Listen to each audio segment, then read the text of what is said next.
Hello everyone and welcome to Castle Story Prototype. So just a quick backstory, this is a game that's made by Sauropod Studios. They are an indie developer. This game has been in development for over a year now. It was recently funded through Kickstarter. I was one of the several thousand people who funded this project through Kickstarter, so I get access to the prototype. Awesome. Aren't I special? Not really. But yeah, kinda. Anyway, so I'm just gonna kinda go through some of the quick basics, and then once I'm done with that, we'll go into an accelerated version of building a tiny tower. So I'll come back once we're actually in the game. See you guys in a minute. Alright, so here we are. This is the prototype island. It's the island that comes with the prototype, for obvious reasons. You start with 5 bricktron. That's these little guys right here. Man, there's little guys. You can click on them and you move them around like regular peeps. Works just like almost any other RTS.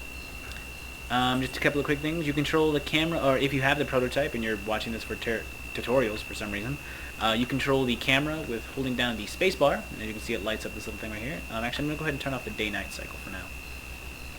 You hold on the spacebar, and then that allows you to do camera things. You know, you can use the WASD to move in the cardinal directions.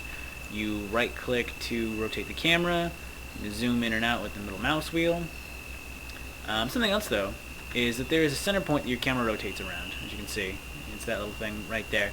When you're not holding down the spacebar, you can rotate the middle mouse, and it elevates or de-elevates that point of reference. As you can see, there's a little line that indicates how far off the ground it is. But let's get to the area I like to work in. So I like to work over here. Let's go ahead and have our 5 brickrons that come running. Here they come.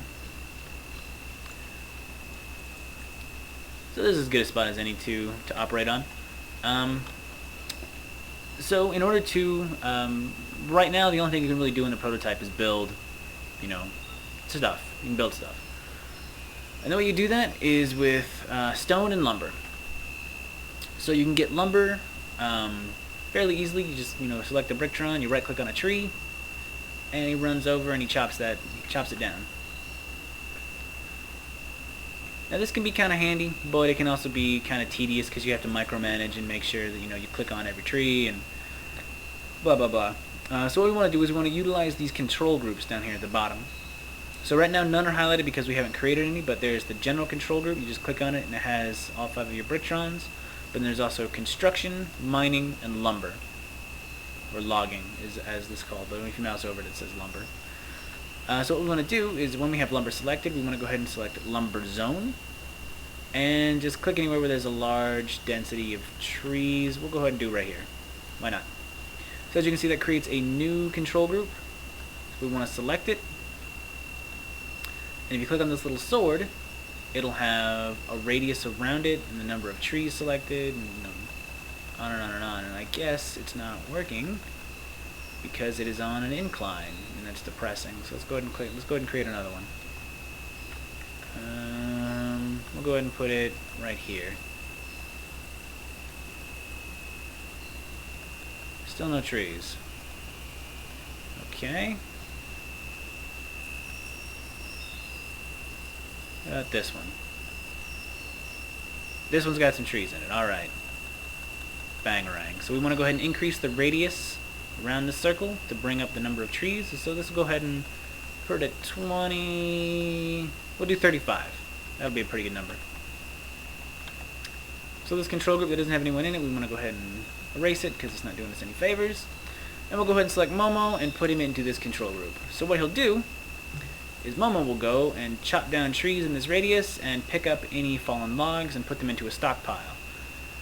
But we don't have a stockpile.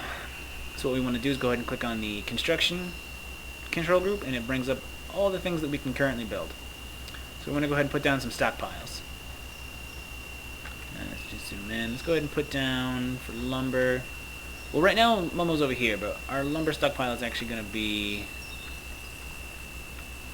We want it kind of close to where we're building. So we'll go ahead and put those stockpiles right there. And we'll actually go ahead and put down 3 more right there, but you'll see why in a second. So now, the stockpiles don't just build themselves, we have to have brickrons build them for us. So we'll go ahead and select Pinky and Artemis here, and we'll go ahead and right click on the construction, and then they will build our stockpiles. So they go and they pick up the lumber, and they walk over here and they place them. Ta-da, easy as that. So we're going to go ahead and click on these and have them to stop accepting stone, or yeah, because we don't want them taking in stone. Cool. So now that's done. We have to wait for whoever that is, Momo, to chop down some more trees so they can build some more stockpiles. But while we're waiting for that, we actually want to go ahead and get started on our stone collection. So we'll go ahead and select Zeus and Joe. There's two ways to mine. We can create a mine shaft, which you just, click on this, select the area you want to mine. It has this out, and you can go down as far as you want, all the way down to the very bottom of the island, which is highly not recommended.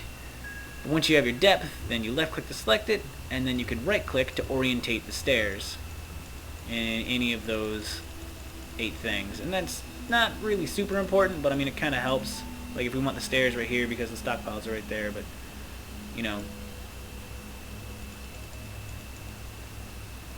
let's go ahead and turn that off because we do not want an up and down mine like that. What we want is to have these not accept wood. What I like to use is actually a tunnel. So you select tunnel, you find the area you want to put it, and you click. Alright, so it puts this little outline right here. So this is where they will dig, and then to make the tunnel bigger, you just go to this little thing right here in the back and you click on it, and it turns green. And you just keep clicking on it to expand that tunnel. Bam, bam, bam, bam, and then we'll actually go ahead and have it go out this way a little bit. And then off this way a little bit. Should be good. Alright, so we'll go ahead and select Zeus and Joe. And we'll put them into the mining. There they go. So they will mine, and then they'll go ahead and bring it over, and they put it into this little stockpile, and it makes gravel. And once it's full, we'll give them a second. Let them do their thing.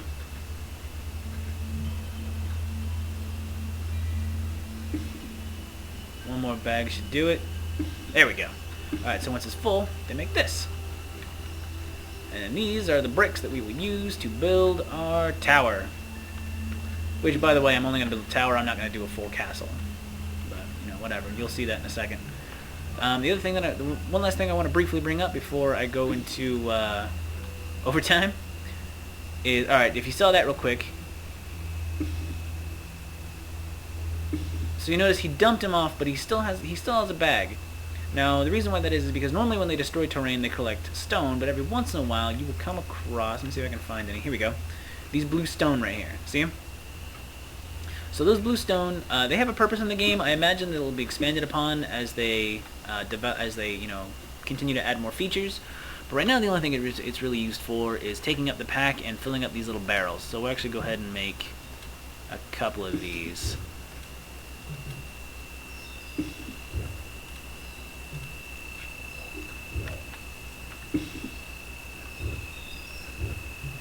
So, they take any of those gems and they put them in the barrels, and as you can see, it starts to fill up. So this is 40% full. So we'll get back to what those barrels actually do in a bit. At this point, we're probably going to go ahead and go into fast mode. I'm going to go ahead and start laying out the basic plans for my tower.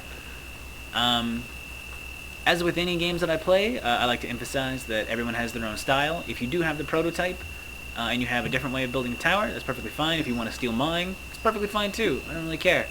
Everyone has their own way to play. So I'm going to go ahead and lay out the foundation of the tower, and probably speed the footage up a little bit so you guys don't have to watch the tedious aspect of these breadcrumbs going back and forth. But yeah, so here we go.